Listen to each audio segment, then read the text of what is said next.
class. Welcome again to Kapil Commerce classes. हमारा revision का next chapter आज start होने वाला है. आज हम इनकम फ्रॉम हाउस प्रॉपर्टी का रिवीजन करेंगे. जैसा कि मैंने आपको पहले भी बताया कि बहुत समरी नोट्स हैं, तो मोस्ट प्रोबेबली हम आज की क्लास में हमारा हाउस प्रॉपर्टी का रिवीजन कंप्लीट कर लेंगे. चलिए स्टार्ट करते हैं. सबसे पहले यहाँ पर आपको मैंने एक टेबल शो करी है. उसमें मेनली मैंने आपको बताया है कि हम लोग हर ही चैप्टर के स्टार्टिंग वाले पेज पे ये टेबल देखते हैं, जिसमें हम हर चैप्टर की कंप्यूटेशन कैसे करनी है वो हम एक फॉर्मेट यहाँ पर हम देखते हैं. वैसे ही हाउस प्रॉपर्टी के लिए भी कैसे कंप्यूटेशन करनी है, क्या क्या टर्म्स आपको यूज़ करनी है, कौन सा फॉर्मेट आपको यूज़ करना है इन एग्ज़ाम.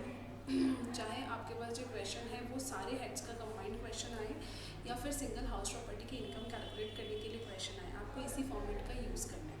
देखिए ज़रा, सबसे पहले हमें कैलकुलेट करनी है ग्रॉस एनुअल वैल्यू.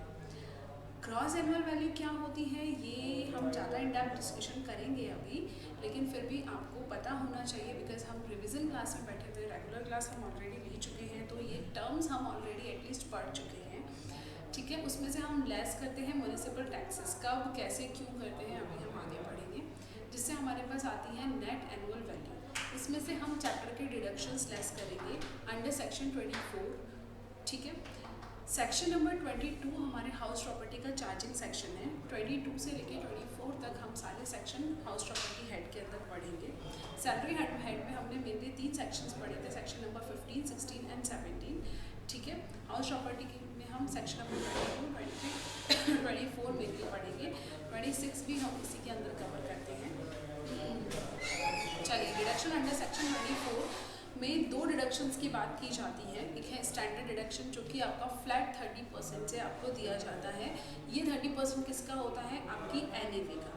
हम पहले भी इस बारे में डिस्कस कर चुके हैं कि अगर NAV हमारी नेगेटिव हो जाती है तो हमें किसी प्रकार का कोई डिडक्शन नहीं मिलेगा. 0 हो जाती है तो भी डिडक्शन नहीं मिलेगा. सिर्फ स्टैंडर्ड डिडक्शन उसी कंडीशन में मिलेगा जब आपकी NAV पॉजिटिव रहती है. Right, interest on borrowed capital next deduction है आपका. इन दोनों डिडक्शंस को लेस करने के बाद में आपकी आती है income from house property. Right, ये हमारा एक छोटा सा फॉर्मेट है. जितना छोटा सा फॉर्मेट है उतना ही छोटा सा हमारा चैप्टर है. जल्दी से आ जाइए मेरे साथ और फिनिश कर लेते हैं इसे हम. चलिए, सबसे पहले बात करके चलते हैं चार्जिंग सेक्शन की. हमेशा चार्जिंग सेक्शन कहता क्या है हमसे कि कौन सी इनकम को इस हेड में हमें चार्ज करना है, इस हेड में हमें कौन सी इनकम को क्लासीफाई करना है और इस हेड के सेक्शंस कौन सी इनकम के ऊपर हमारे एप्लीकेबल होंगे.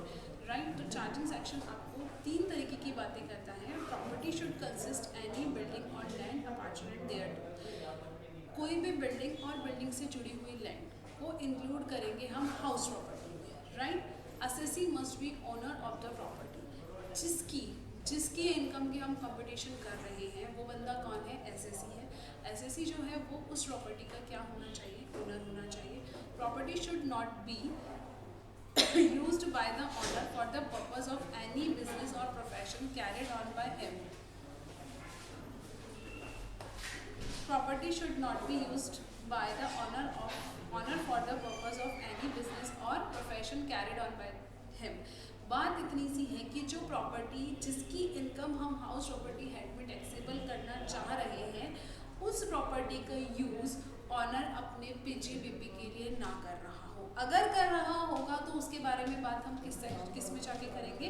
PGBP के चैप्टर में जाके करेंगे. ऑलराइट, हमारा सेक्शन नंबर 22 है चार्जिंग सेक्शन. जो हमसे क्या कह रहा है? चार्जिंग सेक्शन हमसे कह रहा है कि साहब आपकी जो प्रॉपर्टी है वो या तो बिल्डिंग होनी चाहिए या उससे जुड़ी हुई लैंड होनी चाहिए. प्रॉपर्टी जो है वो उस असेसी की होनी चाहिए जिसकी इनकम की हम कैलकुलेशन कर रहे हैं. तीसरी बात, असेसी उसे PGBP के लिए यूज़ में ना ले रहा हो. अगर ले रहा है तो उसकी बात हम PGBP वाले चैप्टर में करेंगे, यहाँ नहीं करेंगे. ऑलराइट, चार्जिंग सेक्शन की बात समझ में आ गई. उसके बाद सबसे मेन खतरे का पॉइंट जो है, सबसे मेन है यहाँ पर डीम्ड ऑनरशिप. डीम्ड ऑनरशिप किसे कहते हैं?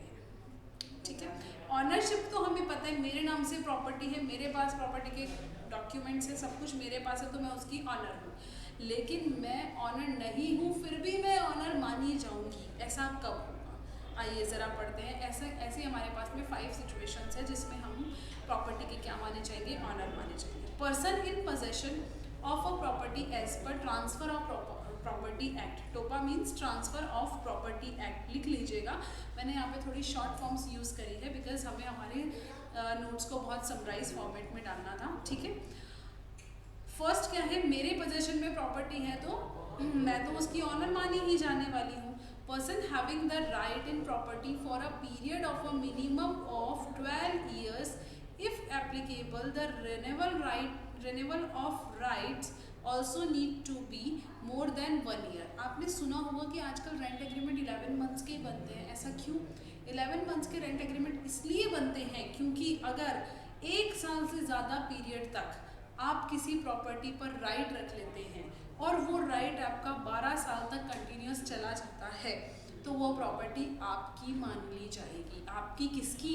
जिसने उसके ऊपर राइट रखे हैं। जिसके नाम से प्रॉपर्टी रजिस्टर्ड है उससे मतलब नहीं है, जिसने उसके ऊपर राइट्स रखे हैं। इसीलिए आजकल रेंट एग्रीमेंट 11 महीने के ही बनते हैं एंड देन हर 11वें महीने के बाद उसे क्या करवाया जाता है, रिन्यू करवाया जाता है अगर टेनेंट कंटिन्यू रहता है। ऑलराइट, थर्ड सिचुएशन है होल्डर ऑफ एन इम्पार्शिएबल एसेट, ठीक है। फोर्थ पॉइंट है member of a cooperative society, company, AOP, ADC. तो जो इनकी प्रॉपर्टी होगी उनके ये डीम्ड ऑनर माने जाएंगे। ट्रांसफरर ऑफ द प्रॉपर्टी, ध्यान से समझिएगा, transferor of the property without adequate consideration where the property is transferred to the spouse or to a minor child except a minor married daughter or to a spouse due to an agreement to live apart। समझ में आई बात?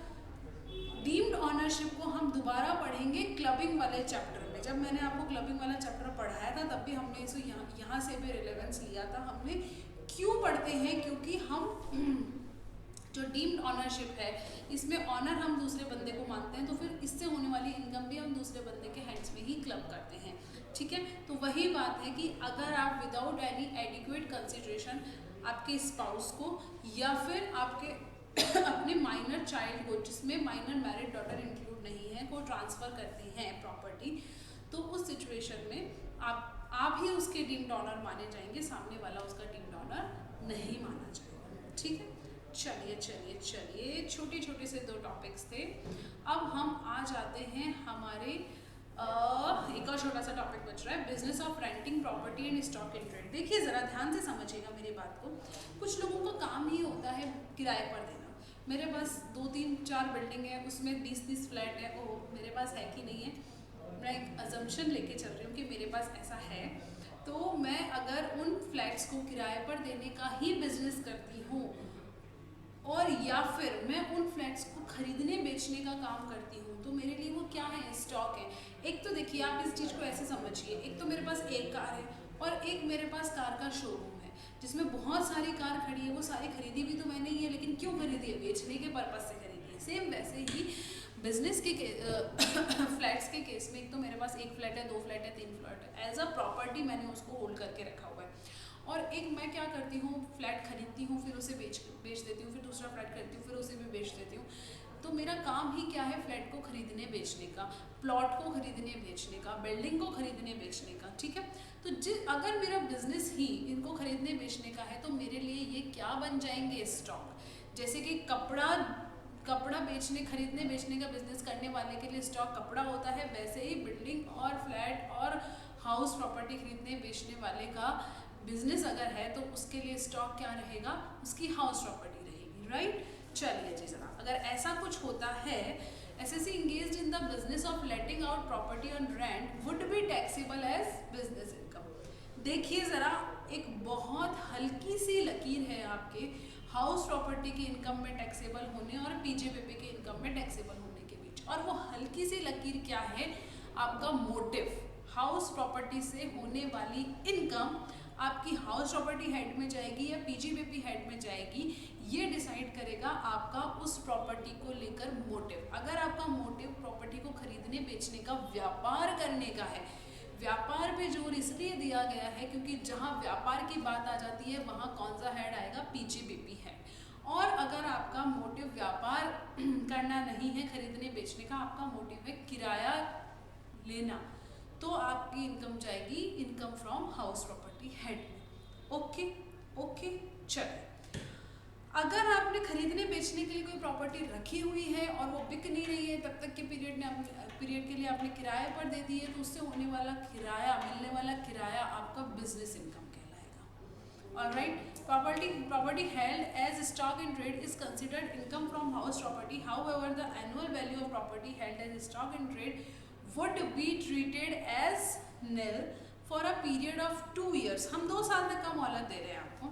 From end of the financial year in which a certificate of completion of construction of property is obtained from the competent authority. देखिए ज़रा, अगर आपने कोई property stock in trade के रूप में ही रख रखी है तो आप 2 साल के अंदर अंदर क्या कर लेंगे, उसे बेच लेंगे, खरीद लेंगे, इतना पीरियड तो सफिशिएंट है। 2 साल तक हम उसकी जो वैल्यू है उसे नील ट्रीट करेंगे और जो उसे इनकम हो रही है उसे पीजीबीपी में लेके जाएंगे। लेकिन अगर आप 2 साल तक उसे नहीं खरीदते बेचते हैं तो फिर उसे आपकी प्रॉपर्टी के रूप में ट्रीट किया जाएगा और इनकम किधर टैक्सेबल होने लग जाएगी, हाउस प्रॉपर्टी हेड में टैक्सेबल हो जाएगी। 3 छोटे छोटे हेड अभी तक हम हाउस प्रॉपर्टी हेड में पढ़ चुके हैं। पहला पढ़ चुके हैं चार्जिंग सेक्शन, सेक्शन नंबर 22। दूसरा पढ़ चुके हैं डीम्ड ऑनरशिप। तीसरा पढ़ चुके हैं हम स्टॉक इन ट्रेड और business of renting of property. Right, ये 3 इंपॉर्टेंट एस्पेक्ट्स हैं इस चैप्टर के। जहाँ सेक्शन की जरूरत होगी वहाँ मैं सेक्शन के ऊपर जोड़ दूंगी, जहाँ बिना सेक्शन के काम चल सकेगा वहाँ मैं बिना सेक्शन के आपको आगे प्रोसीड करवाऊंगी, क्योंकि हम अभी कर रहे हैं रिविजन फॉर द एग्जाम। चलिए अब बात करते हैं हमारे फॉर्मेट के ऊपर चलते हैं। हमने जो फर्स्ट पेज पे फॉर्मेट देखा था, सबसे पहले हमें क्या पता होनी चाहिए हमारी इनकम फ्रॉम हाउस प्रॉपर्टी के लिए, उसकी ग्रॉस एनुअल वैल्यू GAV। ठीक है, GAV की कैलकुलेशन के लिए यहाँ पर मैंने आपको 4 स्टेप दिए हुए हैं। देखिए बहुत लोग कंफ्यूज होते हैं, मेरे पास बहुत क्वेरीज भी आती है इसके ऊपर, तो मैं आपको बता रही हूँ कि GAV की कैलकुलेशन के लिए 4 स्टेप अगर आपने समझ लिए हैं तो आप आसानी से GAV की कैलकुलेशन कर लेंगे। जहाँ आपने GAV की कैलकुलेशन कर ली वहाँ आप इनकम फ्रॉम हाउस प्रॉपर्टी में सब कुछ कर सकते हैं। सबसे मुश्किल चीज़ यही नज़र आती है, बाकी और कुछ इतना डिफिकल्ट नहीं है। चलिए इसको जूम करते हैं, ड्रॉ ऑप्शन खोलते हैं। चलिए जी, सबसे पहली बात तो मैं इस पर डेंजर वाला मार्क लगा देती हूँ, बिकॉज यहाँ थोड़ा खतरा है, ज़रा संभल के आपको चलना है, थोड़ा अच्छे से आपको पढ़ना है। देखिए फर्स्ट स्टेप में आपको कैलकुलेट करना है रीजनेबल एक्सपेक्टेड रेंट। क्या कैलकुलेट करना है, reasonable expected rent. Reasonable expected rent निकालने के लिए क्वेश्चन में से आपको 2 वैल्यू निकालनी है। सबसे पहले निकालनी है ग्रॉस म्युनिसिपल वैल्यू और फेयर रेंट।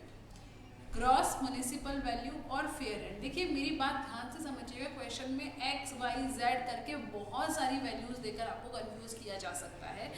आपको केवल उन्हीं पॉइंट्स के ऊपर नज़र डालनी है जो पॉइंट्स यहाँ इन 4 स्टेप्स में मेंशन किए हुए हैं, बाकी इररिलेवेंट है आपके लिए। ठीक है, सबसे पहले आप जाएंगे म्युनिसिपल वैल्यू के पास। म्युनिसिपल वैल्यू वो वैल्यू होती है जो म्युनिसिपल टैक्सेस देने के लिए कैलकुलेट की जाती है। राइट, म्युनिसिपल वैल्यू के पास जाएंगे। यहाँ पे ग्रॉस वर्ड का यूज़ क्यों किया जा रहा है, क्योंकि कई बार ये दिया जाता है क्वेश्चन में कि म्युनिसिपल टैक्सेस पे करने के बाद म्युनिसिपल वैल्यू ये है, तो हमें क्या लेनी है, म्युनिसिपल वैल्यू जिसके ऊपर टैक्स बना है, ना कि उसको डिडक्ट करने के बाद। ऑलराइट, म्युनिसिपल वैल्यू और फेयर रेंट को आप कंपेयर करेंगे। इन दोनों में से जो भी हायर होगा, देखिए ज़रा ध्यान से, जो भी हायर होगा वो आपका क्या बनेगा, रीजनेबल एक्सपेक्टेड रेंट। लेकिन जो सबसे बड़ा खतरा है वो यहाँ है, ये रीजनेबल एक्सपेक्टेड रेंट कभी भी आपके स्टैंडर्ड रेंट से ज़्यादा नहीं हो सकता है। मीन्स इस हायर को आप कंपेयर करेंगे स्टैंडर्ड रेंट से, और इन दोनों में से जो भी लोअर होगा वो आपका रीजनेबल एक्सपेक्टेड रेंट बनेगा। राइट, क्या कंपेयर करना है, म्युनिसिपल वैल्यू और fair rent, whichever is higher, then जो हायर है उससे कंपेयर करना है स्टैंडर्ड रेंट से, whichever is lower will be reasonable expected rent. इस रीजनेबल एक्सपेक्टेड रेंट को आप सेकंड स्टेप में एक्चुअल रेंट के साथ क्या करेंगे, कंपेयर करेंगे। एक्चुअल रेंट क्या होता है, जो एक्चुअल रेंट आपने या तो रिसीव कर लिया है या आप रिसीव करने वाले हैं। ठीक है, इस रीजनेबल एक्सपेक्टेड रेंट को एक्चुअल रेंट के साथ आप कंपेयर करेंगे। इन दोनों में से जो हायर होगा, इन दोनों में से जो हायर होगा उसे आप लेंगे। ठीक है, आगे के बात समझ में। अब देखिए जरा सेकंड स्टेप में जो आप एक्चुअल रेंट रिसीव्ड या रिसीवेबल निकालेंगे उसमें से आपको लेस करना है। ध्यान से समझिए, लेस करना है। जो भी मैंने रेड में लिखा है ना उस पर तो खतरा मंडरा ही रहा है, ये समझना है आपको। लेस करना है आपको अनरियलाइज्ड रेंट, क्योंकि हम यहाँ बात कर रहे हैं एक्चुअल रेंट रिसीव्ड और रिसीवेबल। अनरियलाइज्ड रेंट वो रेंट होता है जो रिसीव होने ही नहीं वाला है, तो जो रिसीव ही नहीं होने वाला है उसकी बात ही क्यों की जाए। इसीलिए इस एक्चुअल रेंट रिसीव्ड और रिसीवेबल में से अनरियलाइज्ड रेंट को हम लेस करेंगे। रुको जरा सब्र करो। ये अनरियलाइज्ड रेंट कब लेस किया जाएगा?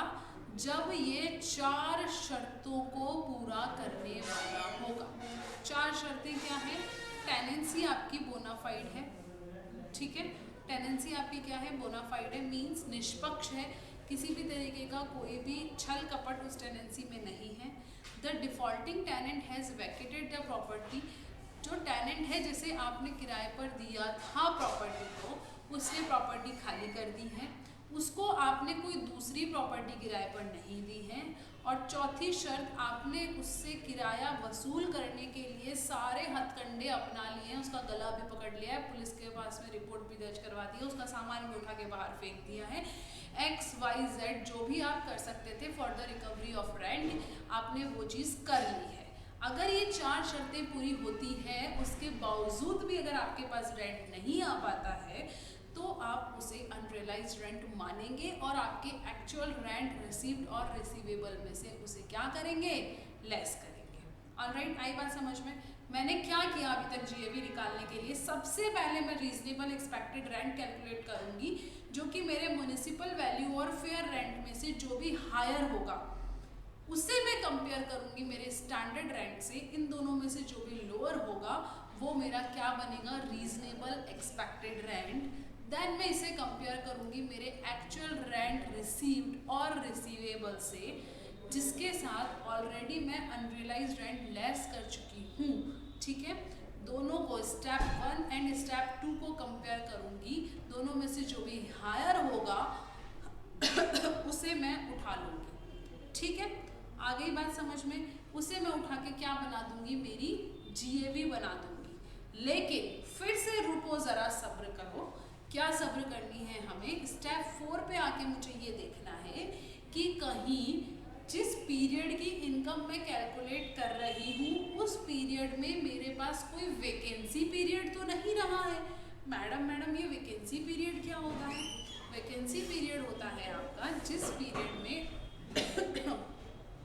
आपकी जो हाउस प्रॉपर्टी है वो हाउस प्रॉपर्टी वैकेंट रही है, वहाँ पर कोई भी किराएदार नहीं रहा है। ठीक है, तो देखिए अगर आपका वैकेंसी पीरियड एग्जिस्ट करता है, where there is a vacancy and owing to such vacancy the actual rent receivable minus unrealised rent is less than the reasonable expected rent, then अब देखिए बहुत दिमाग के घोड़े दौड़ाने की सख्त जरूरत है। मुझे बताइए हम जनरल केस में क्या करते हैं? RER निकालते हैं। ऑलराइट, RER क्या होता है? म्युनिसिपल वैल्यू और फेयर वैल्यू में से जो भी हायर है, और इस हायर को कंपेयर करती हूँ स्टैंडर्ड रेंट से। दोनों में से जो भी लोअर है वो मेरा क्या बन जाता है? RER। इस RER को मैं कंपेयर करती हूँ मेरे एक्चुअल रेंट रिसीव्ड और रिसीवेबल से, जिसमें से ऑलरेडी मैं अनरियलाइज्ड रेंट को क्या कर चुकी हूँ? लेस कर चुकी हूँ। इन दोनों में से जो भी हायर होता है वो मेरा क्या बन जाता है? GAV बन जाता है। ये मेरा जनरल कॉन्सेप्ट है। अब मान लेते हैं कि ड्यूरिंग द पीरियड मेरा वैकेंसी भी रही है, तो देखिए ज़रा ध्यान से समझिए, अगर वैकेंसी के कारण मेरा ये ARR कम होता है RER से, इनमें से हायर लेते हैं ना हम, तो अगर ये वैकेंसी का जो रेंट मैंने इसमें नहीं जोड़ा, क्योंकि वैकेंट है तो मैंने उसे एक्चुअल रेंट रिसिप्ट में नहीं काउंट किया होगा, उसकी वजह से अगर मेरा ये पार्ट इससे कम रहता है वैकेंसी के कारण, तो मेरा GAV यही बनेगा, हायर नहीं बनेगा। आई क्या बात समझ में? मान लीजिए मैंने ये 10 महीने का लिया और ये तो मेरा पूरा 12 महीने का है। ये 10 महीने का लिया, इस वजह से मेरा अगर इससे कम है तो यही मेरा हायर होगा। ठीक है, इसको पूरा 12 महीने का करके चेक करूंगी, और अगर ये फिर मेरा इससे हायर निकल जाता है या बराबर निकल जाता है तो मेरे को इसी को लेना है, ये इसको हायर को मैं नहीं लूंगी जीएवी में। आगे की बात समझ में देखिए जरा, नोट से पढ़ेंगे। Where there is a vacancy and owing to such vacancy the ARR minus unrealised rent is less than the RER। Owing to such vacancy ARR is less than the RER, मतलब इस vacancy के कारण ARR अगर RER से कम है तो ARR minus unrealised rent as computed in step 2 will be treated as GAV। Understand? Yes madam. तो देखिए जरा, अब हमने यहाँ पर आपको मैंने एक बार और एक टेबल दी है, जिस टेबल में आप ये देख सकते हैं कि कैसे हमें स्टेप बाय स्टेप कंप्यूटेशन करनी है। मैं कोशिश करती हूँ कि आपके साथ में एक क्वेश्चन कर लूँ इसका, तो एक बार आप ये 4 स्टेप्स प्लीज़ पढ़िए। तब तक के लिए मैं आपके लिए एक क्वेश्चन निकालती हूँ, तो हम एक क्वेश्चन करते हैं फिर, ठीक है? 2 मिनट का मुझे ब्रेक दीजिए, तब तक आप ये पढ़िए एक बार स्टेप, जो 4 स्टेप्स यहाँ पे फॉलो करवाइए ना, ये 4 स्टेप्स एक बार पढ़िए।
चलिए, मेरे ख्याल से आपने ये स्टेप्स पढ़ लिए होंगे। अभी हम एक क्वेश्चन करके चलते हैं।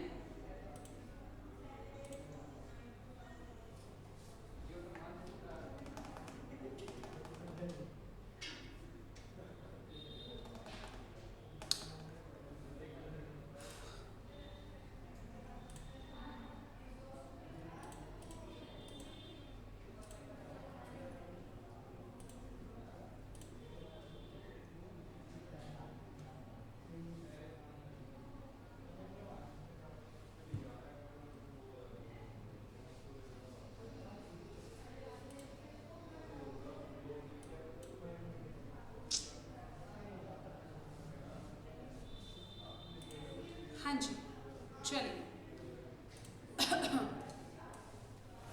एक क्वेश्चन मेंशन करती हूँ मैं आपको यहाँ पर। इस क्वेश्चन को हम सॉल्व करते हैं, उससे आपको जीएवी की कैलकुलेशन समझ में आ जाएगी। हाउस प्रॉपर्टी में यही एक सबसे मेन इंपॉर्टेंट चीज़ है। देखिए, म्युनिसिपल वैल्यू है आपकी, मान लेते हैं 2 lakh per annum, okay. Then fair rent जो आपको दिया गया है वो दिया गया है 1.8 लाख पर एनम। देन आपका जो स्टैंडर्ड रेंट है वो आपको दिया गया है 2.10 लाख पर एनम। मैं एक्सपेक्ट करती हूँ कि मैं जितनी देर में क्वेश्चन लिख रही हूँ आप लोग उतनी देर में आंसर मुझे दे देंगे, मैं ऐसा एक्सपेक्ट कर रही हूँ। It is let out through out the previous year.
सबसे पहले तो देखिए municipal value, fair rent, standard rent आपको गिवन है।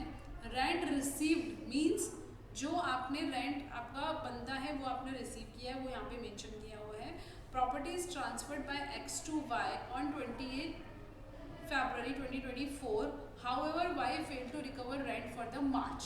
तो देखिए यहाँ पे दो सिचुएशन बन रही है। सबसे पहले प्रॉपर्टी थी X के पास, कितने टाइम के लिए? 11 महीने के लिए। फिर ये प्रॉपर्टी ट्रांसफर हो गई Y को, कितने महीने के लिए? 1 मंथ के लिए। ठीक है, अब देखिए हमें जो कैलकुलेशन करनी पड़ेगी वो क्या करनी पड़ेगी, हमें दो अलग अलग लोगों के लिए करनी पड़ेगी। एक करनी पड़ेगी मिस्टर एक्स और एक करनी पड़ेगी मिस्टर वाई। यहाँ पर 11 मंथ के लिए कैलकुलेशन करनी पड़ेगी और यहाँ पर 1 मंथ के लिए कैलकुलेशन करनी पड़ेगी। ऑलराइट, ये क्या है? हमारा रेंट जो है ये है हमारा per month, per year.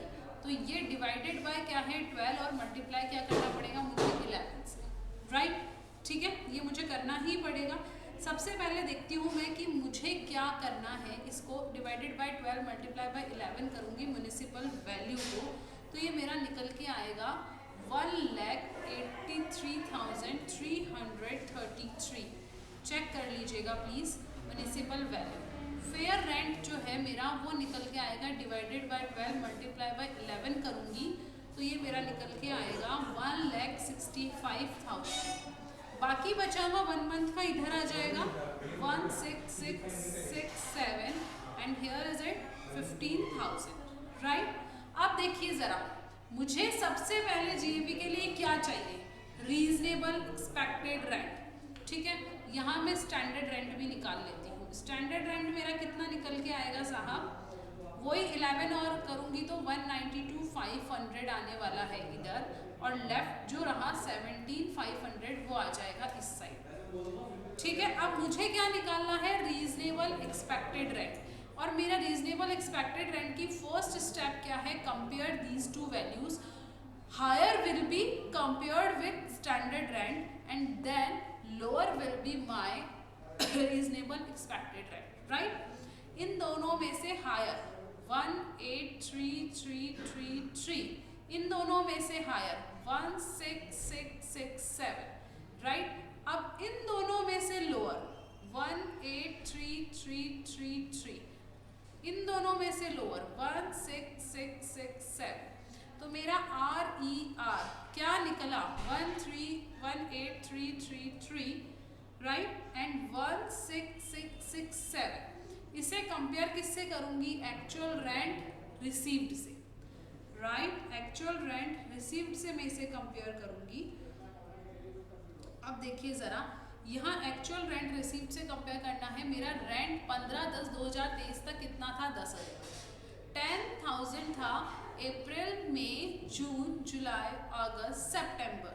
6 complete year months and half month. ठीक है, मल्टीप्लाई बाय 6.5 कितना हो गया? 6,50,000, सॉरी 65,000। कितना हो गया?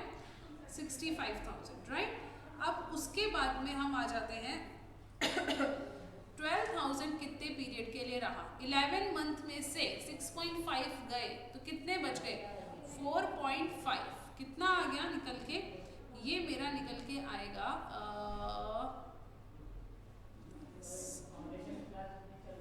ये टोटल मेरा होगा 1,19,000। ऑलराइट, ठीक है।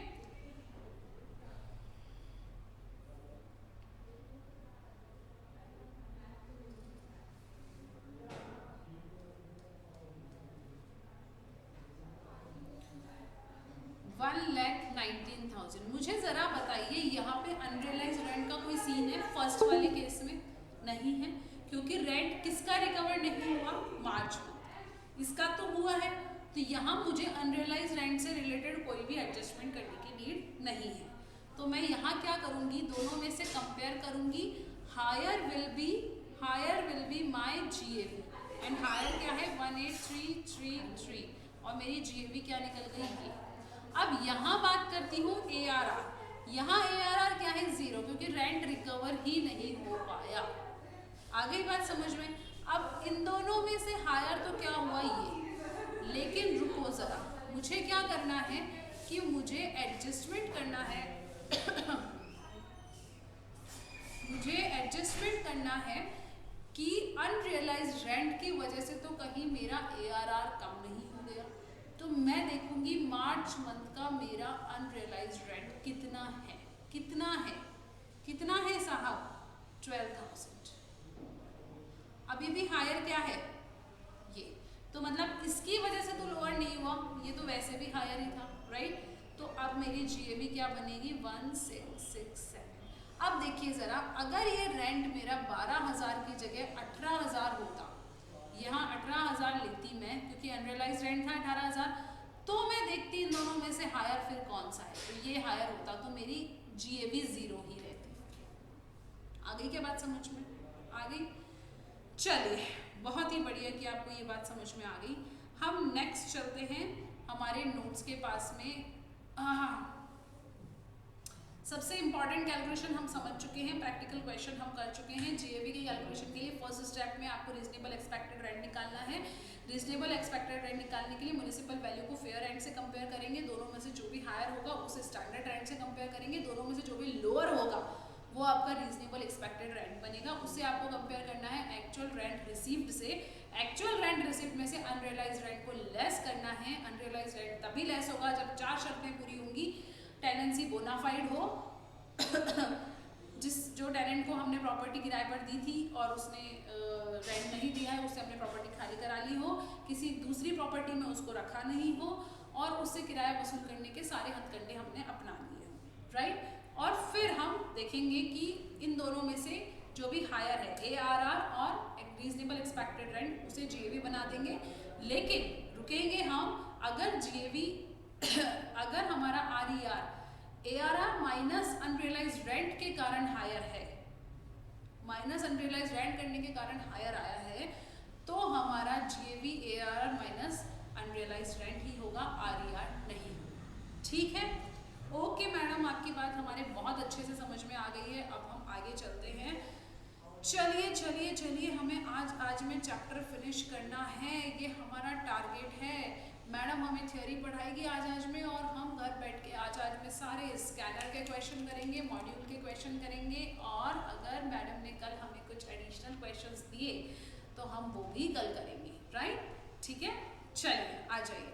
Computation of income from house property, देखिए वही बात हो रही है जो मैंने फर्स्ट पेज पे आपको बताई थी। ग्रॉस एनुअल वैल्यू लेंगे, उसमें से हम municipal taxes, sewerage taxes in the current year जो भी हमने पे किया है वो लेंगे। अब देखिए जरा ध्यान से समझिएगा, ये म्युनिसिपल टैक्सेस जो है मेरे, वो रिलेटेड हो सकते हैं मेरे पास्ट ईयर से भी, राइट।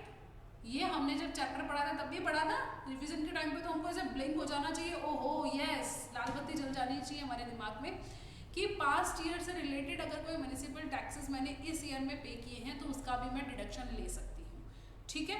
लेकिन ऐसा नहीं होना चाहिए कि इस ईयर में ड्यू हुआ है और पे अगले ईयर में गया है। जिस ईयर में पे करोगे ना उस ईयर में डिडक्शन लोगे, जिस ईयर में ड्यू हुआ है उस ईयर में नहीं लोगे। किसका? म्युनिसिपल टैक्सेस का।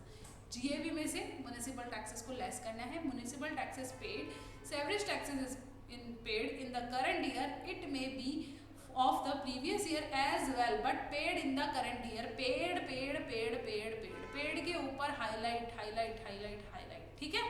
लाल बत्ती कहाँ है? पेड वर्ड के ऊपर। In the current year it must be paid by the owner. सबसे पहली बात, ऑनर ने पे किया हो, ये भी सबसे जरूरी बात है। देखिए म्युनिसिपल टैक्सेस लेस करने के लिए दो बातें जरूरी है। पहली बात है paid in the current year होना चाहिए, जिस ईयर की कैलकुलेशन कर रहे हो उसी ईयर में उसका पेमेंट किया गया हो। दूसरी बात है कि ऑनर ने पे किया हो। अगर टेनेंट ने पे किया है तो आप यहाँ पे उसे लेस नहीं कर सकते, क्योंकि हम किसकी कैलकुलेट कर रहे हैं? इनकम, ऑनर की कैलकुलेट कर रहे हैं, राइट। ठीक है, अब म्युनिसिपल टैक्सेस के बारे में एक नीचे छोटा सा पॉइंट दिया हुआ है, ये भी साथ के साथ पढ़ जाते हैं। Municipal taxes the taxes including service taxes which are fire tax, conservancy tax, education, water tax levied by any municipality or local authority and include enhanced municipal tax finally determined and also in cases where enhanced with retrospective effect, right। हो सकता है कि मेरा municipal tax मैंने बढ़ाया हो retrospectively effect से पिछले 5 सालों का म्युनिसिपल टैक्स बढ़ाया है, तो मैंने अगर इस साल पिछले 5 सालों का बढ़ा हुआ म्युनिसिपल टैक्स पे किया है तो जिस साल पे किया है उस साल उसका डिडक्शन ले लूंगी। Okay okay. जीएवी में से म्युनिसिपल टैक्सेस लेस करेंगे तो हमारी क्या निकल के आती है, एनएवी, नेट एनुअल वैल्यू। उसमें से अंडर सेक्शन 24 दो डिडक्शन दिए जाएंगे। पहला डिडक्शन है स्टैंडर्ड डिडक्शन जो कि एनएवी का 30% होता है। अगर एनएवी 0 तो ये भी 0, एनएवी नेगेटिव तो ये भी 0। केवल एनएवी पॉजिटिव होगी तो ही स्टैंडर्ड डिडक्शन मिलेगा। एनएवी पॉजिटिव है तो ही स्टैंडर्ड डिडक्शन मिलेगा, अदरवाइज नहीं मिलेगा। बार बार बोल रही हूँ, खतरे की घंटी है, ध्यान रखिएगा। Danger zone, interest on borrowed capital, ये हम अभी एलैबोरेट करेंगे, इसको बड़ा सा चार्ट बना के समझेंगे। ठीक है, देखिए चलिए नोट्स पे आइए। नीचे छोटे छोटे आपको 2-3 नोट्स दिए हुए हैं। This benefit of SOP is for individual HUF only. SOP means self occupied property. Self occupied house property से रिलेटेड जितने भी बेनिफिट्स हैं वो सिर्फ इंडिविजुअल और एचयूएफ के केस में मिलेंगे, कंपनी, एलएलपी एंड अदरवाइज के केस में नहीं मिलेंगे। In deemed let out property reasonable expected rent becomes the gross annual value. क्यों भाई साहब? क्योंकि उसमें एआरआर होता ही नहीं है। डीम्ड लेट आउट प्रॉपर्टी मतलब वो लेट आउट है नहीं, हमने उसे लेट आउट माना है। क्यों? क्योंकि सेल्फ ऑक्यूपाइड प्रॉपर्टी की नंबर ज्यादा हो गए हैं तो हमें उसे डीम्ड लेट आउट मानना पड़ा। ठीक है, हाउस प्रॉपर्टी ज्यादा हो गई है तो उस केस में जब एआरआर है ही नहीं तो रीजनेबल एक्सपेक्टेड रेंट ही क्या बनेगा, जीएवी बनेगा। इफ असेसी हैव, देखिए ध्यान से समझिएगा, if assessee have only 2 house properties which are self occupied then the net annual value of the property is considered as nil. Self occupied house property की value तो ऐसे भी आपको निल ही लेनी है। ठीक है, लेकिन किन्हीं 2 हाउस प्रॉपर्टीज को ही आप सेल्फ ऑक्यूपाइड मान सकते हैं। अगर आपके पास 3 हाउस प्रॉपर्टी है तो 2 तो सेल्फ ऑक्यूपाइड मान ली जाएगी और एक आपकी डीम्ड लेट आउट मानी जाएगी। अगर वो लेट आउट नहीं है तो, लेट आउट है तो बहुत ही बढ़िया बात है, पर अगर लेट आउट नहीं है तो डीम्ड लेट आउट मानी जाएगी। अब ये ऑप्शन आपके पास है कि उन 3 में से कौन सी को आप डीम्ड लेट आउट मानना चाहते हैं।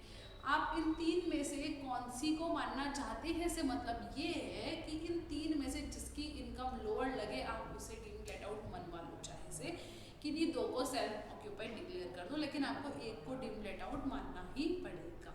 डीम्ड लेट आउट के केस में क्या होगा, फेयर रेंट, आपका जो भी फेयर रेंट चल रहा होगा मार्केट में, और म्युनिसिपल रेंट, म्युनिसिपल वैल्यू, दोनों को आप कंपेयर करेंगे, स्टैंडर्ड रेंट से कंपेयर करेंगे, रीजनेबल एक्सपेक्टेड रेंट निकालेंगे और वही आपका क्या बन जाएगा, GAV in the case of deemed let out house property. Right, चलिए। Where the assessee has more than 2 self-occupied house property, then only 2 houses will be considered as self-occupied and other will be considered as deemed let out। अभी चिक चिक के गले में दर्द करके मैंने आपसे यही बात समझाई है। ठीक है, चले आगे। देखिए हाउस प्रॉपर्टी चैप्टर बहुत इजी छोटा सा चैप्टर है। इसमें आप अगर इसका क्वेश्चन आ जाता है तो आप पूरे मार्क्स ऑब्टेन कर सकते हैं। सिर्फ आपको कैलकुलेशन आनी चाहिए जीएवी की, इंटरेस्ट ऑन बोरोड कैपिटल की। ये पता होना चाहिए कि मुझे 2 ही सेल्फ ऑक्यूपाइड प्रॉपर्टी मानने का अधिकार है, तीसरी मेरी डीम्ड मानी जाएगी। कंपेयर करना आना चाहिए कि किसकी वैल्यू ज़्यादा है जिसे मैं डीम्ड मानूं और किसकी वैल्यू कम है जिसे मैं किसकी वैल्यू ज़्यादा है जिसे मैं सेल्फ ऑक्यूपाइड मानूं और किसकी वैल्यू कम है जिसे मैं डीम्ड मानूं। क्योंकि कम वाली को डीम्ड मानूंगी तो ही तो मेरी इनकम कम होगी, इनकम कम होगी तभी मेरी टैक्स प्लानिंग होगी। राइट, धीरे धीरे शब्दों में बोल रही हूँ।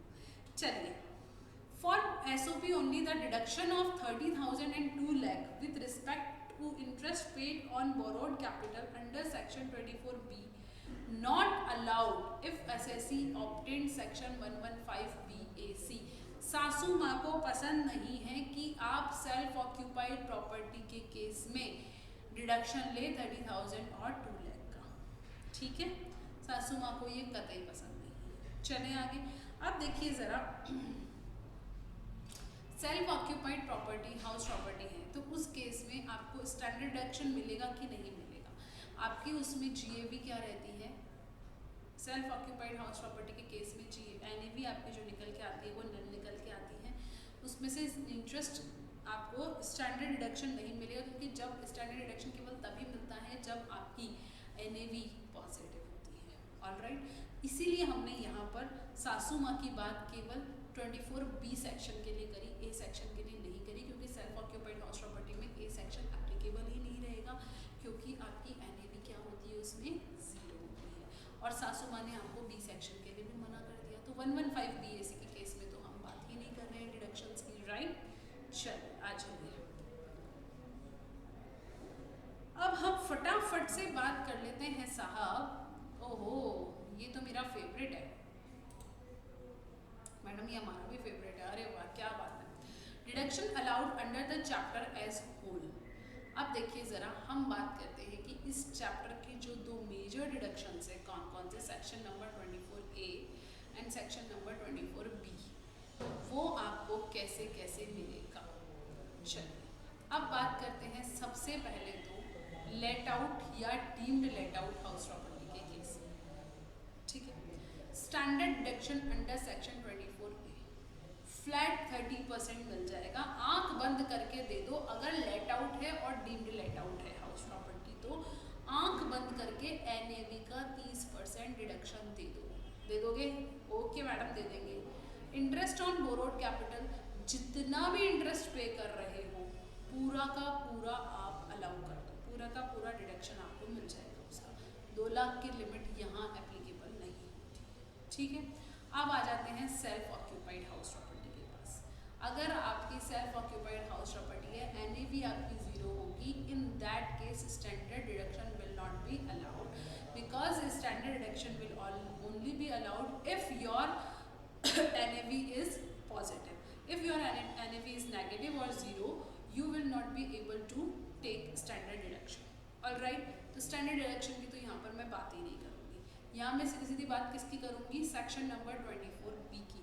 24B is for borrowed capital। चलिए आ जाइए, इसमें हमारे पास में 2 अलग अलग ऑप्शंस हैं। 2 अलग अलग ऑप्शंस क्या हैं? पहली बात, जो बोरोड कैपिटल है वो हमने किसके लिए ली है?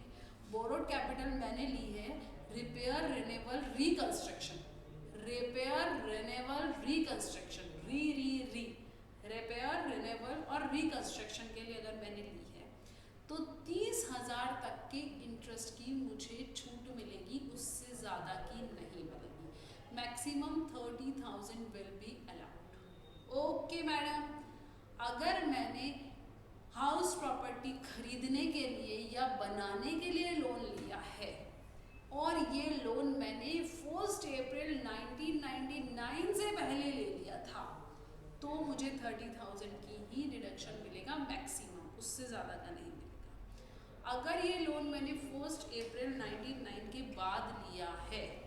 बाद लिया है और मेरा जो एक्विजिशन और कंस्ट्रक्शन है वो जिस ईयर में लोन लिया उस ईयर्स के एंड होने से नेक्स्ट 5 ईयर्स में कंप्लीट हो गया और लेंडर से मेरे पास इंटरेस्ट का सर्टिफिकेट मेरे पास आ गया, ठीक है। अगर ये शर्तें पूरी हो जाती हैं तो मैं 2 लाख तक का डिडक्शन क्लेम कर सकती हूँ, अदरवाइज मुझे 30,000 तक का ही डिडक्शन मिलेगा। ओहो madam, I am so confused, क्या कह दिया? 2 प्रॉपर्टी है, एक है लेट आउट और डीम्ड लेट आउट, एक है सेल्फ ऑक्यूपाइड। लेट आउट और डीम्ड लेट आउट के केस में फ्लैट 30% का स्टैंडर्ड डिडक्शन, जितना इंटरेस्ट पे किया, जब इंटरेस्ट पे किया, पूरा का पूरा डिडक्शन ले लो जिस ईयर में पे किया, राइट।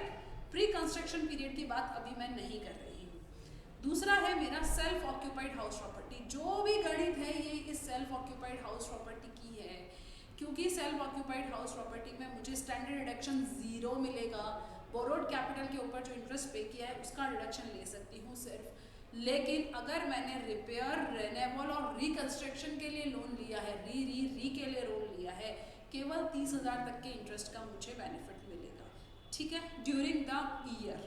ओके, अगर मैंने लोन लिया है कंस्ट्रक्शन और एक्विजिशन ऑफ हाउस प्रॉपर्टी और वो लोन मैंने 1 अप्रैल 1999 के पहले ले लिया है, 30,000 रुपये तक का ही डिडक्शन मिलेगा इंटरेस्ट का।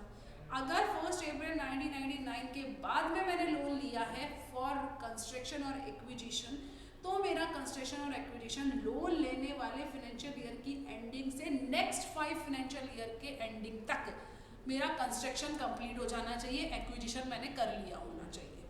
अगर ये शर्त पूरी हो जाती है और इंटरेस्ट सर्टिफिकेट मुझे मिल जाता है तो मुझे 2 लाख तक का लोन इंटरेस्ट का डिडक्शन मिल जाएगा। अदरवाइज यहाँ पे भी मुझे 30,000 तक का ही डिडक्शन क्लेम करना पड़ेगा।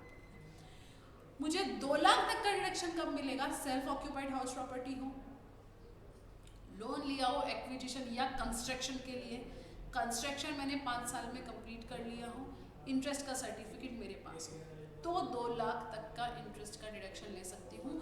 अदरवाइज 30,000 का ही लूँगी सेल्फ ऑक्यूपाइड के केस में, और लेट आउट और डीम लेट आउट के केस में जितना इंटरेस्ट पे कर रही हूँ उतना ले लूँगी विदाउट एनी लिमिट। आगे की बात समझ में? यस मैडम, देखिए ज़रा ध्यान से देखिए, इंटरेस्ट जो है वो अक्रूवल बेसिस पर अलाउड होगा, ठीक है। New loan taken for repayment of old loan, पिछला लोन चुकाने के लिए नया लोन ले लिया तो नए लोन का आपको इंटरेस्ट अलाउड होगा, फिर पुराने लोन के इंटरेस्ट की बात आप नहीं करेंगे। Interest paid on borrowed capital for SOP self occupied property not allowed where assessee opted 115 BAC सासू माँ के बारे में ऊपर भी बात कर चुके हैं, ये 4 यहाँ पर आएगा, ठीक है। Interest on over due interest is not allowed. Madam ये क्या बात कह दी आपने? देखिए बात ऐसी है कि मेरा एक लोन चल रहा था 10 लाख का, मैंने इसे क्लोज करवाने के लिए बैंक से 12 लाख का लोन ले लिया, ठीक है। इसके ऊपर मैं इंटरेस्ट पे करूंगी, ये जो पैसा लिया है ये मैंने इस लोन को चुकाने के लिए लिया, 10 लाख का ही ले लिया, मान लो ये चुकाने के लिए दिया, तो इस इंटरेस्ट का मुझे बेनिफिट मिल जाएगा, इसका मुझे डिडक्शन मिल जाएगा। लेकिन मान लो ये 10 लाख का लोन था, इसके ऊपर मेरा इंटरेस्ट बाकी हो गया 2 लाख रुपए, मैंने इस इंटरेस्ट को चुकाने के लिए 2 लाख रुपए का लोन लिया, तो फिर इसके ऊपर जो इंटरेस्ट है उसका मुझे डिडक्शन नहीं मिलेगा। इस इंटरेस्ट का पेमेंट करने के लिए अगर मैं कोई लोन लेती हूँ या ओवर ड्यू इंटरेस्ट हो जाता है, उसके पेमेंट के लिए मैं कुछ भी एडजस्टमेंट करती हूँ तो उसका मुझे डिडक्शन नहीं मिलेगा, केवल इंटरेस्ट का ही मुझे डिडक्शन मिलेगा। आगे बात समझ में? Yes. Most important topic in this chapter is pre construction period interest.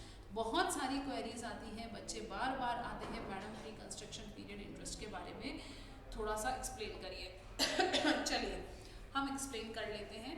अभी तक आपको नॉर्मल जो ईयरली आपको इंटरेस्ट क्लेम करना है वो बात समझ में आ गई।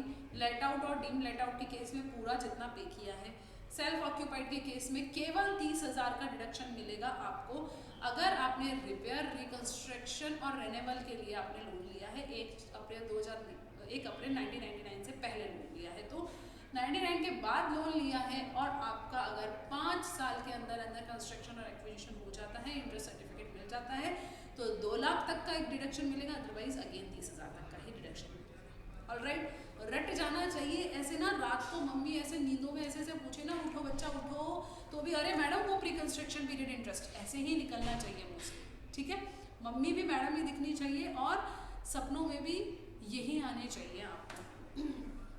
एग्ज़ाम आ रहे हैं, मेरे साथ ऐसा ही होता था जब मैं अपनी CA फाइनल की स्टडीज़ कर रही थी, तो रात को भी मुझे अगर जगा के कोई कुछ कह रहा होता था तो भी ये कहती अरे यार बैलेंस शीट का टोटल मैच नहीं हो रहा। मतलब आपके दिमाग में वही चल रहा होना चाहिए कि हम कुछ कर रहे हैं, हम मतलब जो कर रहे हैं वो रात को भी हमारे सपनों में आना चाहिए, तभी आपको लगेगा कि आप एग्ज़ाम के लिए प्रिपेयर कर रहे हो और आप बहुत अच्छे से प्रिपेयर कर रहे हो, ठीक है। चलिए आगे बढ़ते हैं, प्री कंस्ट्रक्शन पीरियड इंटरेस्ट की बात करते हैं। प्री कंस्ट्रक्शन पीरियड इंटरेस्ट का क्या मतलब है? देखिए ज़रा, मैंने लोन ले लिया आज, ध्यान से समझिएगा, मेरी शर्त ये है कि लोन लेने से 5 साल के अंदर कंस्ट्रक्शन कंप्लीट होना चाहिए, एक्विजिशन होना चाहिए। अब मैं मानती हूँ मेरा जो कंस्ट्रक्शन कंप्लीट हुआ वो 4 साल में कंप्लीट हुआ, ठीक है, तो ये जो 4 साल का इंटरेस्ट है ये मेरा क्या कहलाएगा? प्री कंस्ट्रक्शन पीरियड इंटरेस्ट, क्योंकि कंस्ट्रक्शन तो यहाँ हुआ और इसके बाद वाला इंटरेस्ट तो मैं मंथली क्लेम कर लूँगी, लेकिन जो कंस्ट्रक्शन से पहले वाला है वो मेरा क्या कहलाएगा? Pre construction period interest. आइए पढ़िए, interest payable on borrowed capital for the period prior to the previous year. देखिए यहाँ आपको ध्यान से समझना पड़ेगा, in which property has been acquired और constructed can be claimed as deduction over a 5-year in equal annual installment commencing from the year of acquisition or completion of the construction। मेरी बात एकदम ध्यान से समझिएगा, आपने 3 अक्टूबर 2020 को लोन लिया, आगे क्या बात समझ में? आपके पास में टाइम है कि आप ये फाइनेंशियल ईयर कब एंड हो रहा है, 31 मार्च 2021। इससे 5 साल के अंदर अपना कंस्ट्रक्शन पूरा करा लो। 22, 23, 24, 25, 26 मतलब 31/3/2026 तक आप इसका कंस्ट्रक्शन कंप्लीट करा सकते हो। ऑलराइट, तभी आपको 2 लाख तक का डिडक्शन मिलेगा इंटरेस्ट का, अदरवाइज 30,000 तक का ही मिलेगा। अब मैं मानती हूँ कि मेरा कंस्ट्रक्शन कंप्लीट हो गया 4 नवंबर 2025 को। कौन सा फाइनेंशियल ईयर है ये? फाइनेंशियल ईयर 25-26, ठीक है। फाइनेंशियल ईयर 25-26 का जो इंटरेस्ट होगा वो तो मैं सेम फाइनेंशियल ईयर में क्लेम करूँगी, क्योंकि मेरा कंस्ट्रक्शन कौन से फाइनेंशियल ईयर में कंप्लीट हुआ है? 25-26। जिस फाइनेंशियल ईयर में कंप्लीट हुआ है कंस्ट्रक्शन, उसे प्री कंस्ट्रक्शन पीरियड में काउंट नहीं करेंगे, उसका इंटरेस्ट का बेनिफिट उसी ईयर लेंगे।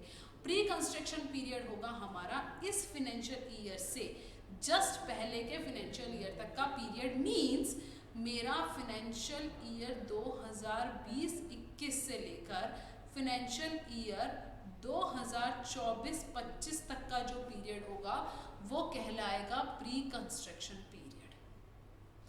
अब अगर मान लीजिए यहाँ पर ध्यान से समझिएगा, यहाँ पर अगर 4 मार्च 2024 को पेमेंट किया गया होता, एंड में पेमेंट किया गया, मतलब एंड में मेरा कंस्ट्रक्शन कंप्लीट हुआ होता, पेमेंट नहीं सॉरी कंस्ट्रक्शन कंप्लीट हुआ होता, तो भी मेरा प्री कंस्ट्रक्शन पीरियड होता 23-24 तक का, और 24-25 सॉरी मेरा कंस्ट्रक्शन पीरियड होता फाइनेंशियल ईयर 22-23 तक का, और 23-24 जो है 23-24 जो है वो मेरा क्या हो जाता, कंस्ट्रक्शन कंप्लीट हो गया है उस पीरियड में, तो उसका इंटरेस्ट मैं उधर क्लेम करती हूँ, और प्री कंस्ट्रक्शन पीरियड मेरा ये रहता।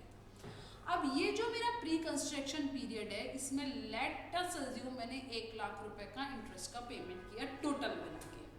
ऑलराइट, इसे मैं क्लेम करूंगी 5 इक्वल इंस्टॉलमेंट में, जो कि कितने की हो जाती हैं? 20,000। कब से क्लेम करूंगी? जिस ईयर में कंस्ट्रक्शन कंप्लीट हुआ है, इस ईयर से क्लेम करूंगी अगले 5 साल तक। 23-24 में करूंगी, 24-25 में करूंगी, 25-26 में करूंगी, 26-27 में करूंगी, और 27-28 में करूंगी। हर साल 20-20 हज़ार रुपए क्लेम करूंगी, और हर साल 20,000 ये क्लेम करूंगी, और उस साल जितना इंटरेस्ट पे कर रही हूँ उसको भी क्लेम करूंगी। इन दोनों की जो अमाउंट होगा 20,000 प्लस उस ईयर का इंटरेस्ट, ये मेरी मॉनेटरी लिमिट जो 2 लाख की है उससे ज़्यादा नहीं होना चाहिए, उससे ज़्यादा अलाउड नहीं होगा। आगे क्या बात समझ में? मेरी मॉनेटरी लिमिट जो है 2 लाख की, उससे ज़्यादा नहीं होना चाहिए, उससे ज़्यादा आपको अलाउड नहीं होगा, ठीक है। और अगर रिपेयर और रिकंस्ट्रक्शन और रेन्यूअल है तो ये 30,000 से ज़्यादा अलाउड नहीं होगा। आगे मेरे ख्याल से बात समझ में? Pre construction period interest plus during the financial year period interest both should not exceed 2 lakh और 30,000 रुपीज, राइट। सेक्शन 115 BAC सासू माँ के बारे में तो आपको पता ही है, सेल्फ ऑक्यूपाइड हाउस प्रॉपर्टी के केस में इंटरेस्ट का रिडक्शन आपको देती ही नहीं है वो, और loss of house property can be set off against any other head directly to be carried forward, ठीक है। आगे की बात समझ में? चलें आगे। प्री कंस्ट्रक्शन पीरियड समझ में आया? चलिए चलते हैं। अगर आपको किसी भी तरीके की कोई भी क्वेरी है, आप प्लीज़ मेरे वीडियो के नीचे मुझे कमेंट करिए। मैं कमेंट्स डेली बेसिस पे पढ़ती हूँ और मैं उनके आपको आंसर ज़रूर दूंगी, ठीक है। चलिए अब बात कर लेते हैं हम अरियर ऑफ रेंट और अनरियलाइज्ड रेंट के बारे में। Arrear of rent and unrealised rent section number 25A। ये अगर आपको अरियर ऑफ रेंट और अनरियलाइज्ड रेंट का क्या मतलब है साहब? अनरियलाइज्ड रेंट जो 4 शर्तें हमारी थी, हमको मिला नहीं था, अगर भविष्य में मुझे वो रेंट मिल जाता है, मुझे वो रेंट भविष्य में रिसीव हो जाता है, तो जिस ईयर में वो रेंट रिसीव हुआ उस ईयर में वो टैक्सेबल होगा, ठीक है। जैसे कि मान लो मेरा 50,000 का अनरियलाइज्ड रेंट था फाइनेंशियल ईयर 23-24 में मुझे 20,000 उसमें से रिसीव हो गए, तो ये इस ईयर में टैक्सेबल होंगे, लेकिन मुझे इसमें 30% का स्टैंडर्ड डिडक्शन मिलेगा, और जो बाकी बचेगा 30% का स्टैंडर्ड डिडक्शन इज 6,000 बाकी बचा 14,000, this will be taxable in the financial year in which it is realised. Okay, चलें आगे। चलिए मैडम, कितना आपने समराइज कर दिया है, मजा ही आ गया, बस मजा ही चाहिए हमको, और क्या चाहिए। Composite rent, this is also a very important topic of this chapter. Composite rent means कई बार क्या होता है, आप अपना घर के साथ साथ कुछ और एमिनिटीज लाइक फर्नीचर, सिक्योरिटी, आप क्या देते हैं, किराए पर देते हैं, ठीक है। ये अगर आप साथ में देते हैं एक साथ, तो उसे हम कंपोजिट रेंट कहते हैं, ठीक है। इनके आपने अलग अलग से रेंट नहीं बताया कि फर्नीचर का 10,000 ले रहा हूँ, प्रॉपर्टी का 5,000 ले रहा हूँ, ऐसा नहीं है, एक साथ आपने उसको दिया है। तो हमें क्या देखना होता है कि वेदर दीज आर सेपरेबल और इरसेपरेबल। अगर ये इरसेपरेबल है तो ये जो कंपोजिट रेंट है ये टैक्सेबल होगा एज पीजीबीपी और इनकम ऑफ अदर सोर्सेस, ठीक है। अगर ये आपका सेपरेबल है तो आप इन्हें अलग अलग कर दीजिए, और जो बिल्डिंग का रेंट है वो हाउस प्रॉपर्टी में टैक्सेबल हो जाएगा, और जो अदर रेंट है और चीज़ों का रेंट है वो पीजीबीपी या इनकम फ्रॉम अदर सोर्सेज में टैक्सेबल हो जाएगा। पीजीबीपी और आईफोस में कब टैक्सेबल होगा साहब, पीजीबीपी में तब होगा जब बिजनेस से रिलेटेड है, और अगर बिजनेस से रिलेटेड नहीं है तो आईफोस के पास चला जाएगा, ठीक है। कंपोजिट रेंट में दो ही बात ध्यान में रखनी है, सेपरेबल है कि इरसेपरेबल है। इरसेपरेबल है तो पीजीबीपी या आईफोस का मैटर है, सेपरेबल है तो जो हाउस प्रॉपर्टी का रेंट है वो इधर ले लो, और बाकी आईफोस और पीजीबीपी के पास लेकर चले जाओ। आगे क्या बात समझ में, यस मैडम, ओहो मैडम क्या कह दिया आपने, डेंजर सिचुएशन। इस चैप्टर में कुछ ऐसे मुद्दे हैं जहां पर खतरे का निशान मंडरा रहा है, सारे टाइम आपको ध्यान रखना है इस खतरे का। देखिए SOP, self occupied house property, take care regarding interest deduction, ध्यान रखना है इंटरेस्ट के डिडक्शन का कि आपको कितने भी इंटरेस्ट का डिडक्शन अलाउड है, लेकिन आपको क्या अलाउड नहीं है, म्युनिसिपल टैक्स का डिडक्शन अलाउड नहीं है। क्यों नहीं है, क्योंकि एनएवी क्या होती है आपकी, नील होती है, ठीक है। और दूसरी बात, एंड अपर अमाउंट रेस्ट्रिक्शंस, ठीक है। और दूसरी बात, इसमें आपको स्टैंडर्ड डिडक्शन भी नहीं मिलता है, ठीक है। House not let out deemed to be let out, आपने हाउस किराए पे नहीं दिया लेकिन वो डीम्ड लेट आउट है, तो आपको ये ध्यान रखना है कि no restriction on interest deduction, ठीक है। Let out for whole time when available, no restriction on interest deduction. Let out for element of vacancy, deduct element of vacancy, जो वैकेंसी पीरियड का है वो आपको डिडक्ट करना है, right. Periodically SOP and partially let out, no restriction on interest deduction, no restriction on deduction of municipal taxes. Area wise ये आप एक बार खुद से पढ़िएगा, बहुत सिंपल टॉपिक है, ये आपके कवर हो जाएंगे आपसे, ठीक है। इसी तरीके से हमने income from house property head को ऑलमोस्ट कंप्लीट कर लिया है, सिर्फ 2 पॉइंट्स हमारे बच गए हैं। एक है हमारी ऐसी इनकम जो कि एग्जैम्प्ट है, हाउस प्रॉपर्टी हेड से रिलेटेड ऐसी इनकम जो कि एग्जैम्प्ट है, जिसको हमें हाउस प्रॉपर्टी में इंक्लूड नहीं करना है। Rent from farm building around agriculture land is exempt. Income from house property of local authority, of political party, property belonging to an approved scientific research essay, educational organization, medical institution, property subject to charitable or religious purpose, certified trade union, annual value of one place possessed by an annual value of one palace possessed by an ex-ruler of India where other places comes under taxation। मतलब कोई भी एक राजा का कोई भी एक palace आपका एग्जैम्प्ट होगा, बाकी सब टैक्सेबल होंगे, राइट। आप देखिए सासू माँ के बारे में चर्चा किए बिना हमारा दिन कटता नहीं है, क्योंकि सासू माँ की तो बात करनी ही पड़ेगी, रोक टोक ये हमें करती रहती है। इस कंप्लीट चैप्टर में इसने हमें कहाँ कहाँ रोका और टोका, उसको कंपाइल कर लेते हैं।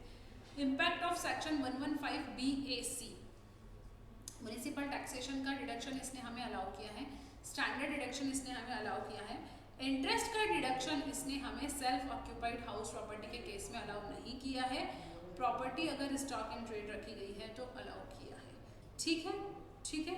लेट आउट हाउस प्रॉपर्टी के केस में भी अलाउ किया है, केवल हाउस सेल्फ ऑक्यूपाइड के केस में अलाउ नहीं किया है।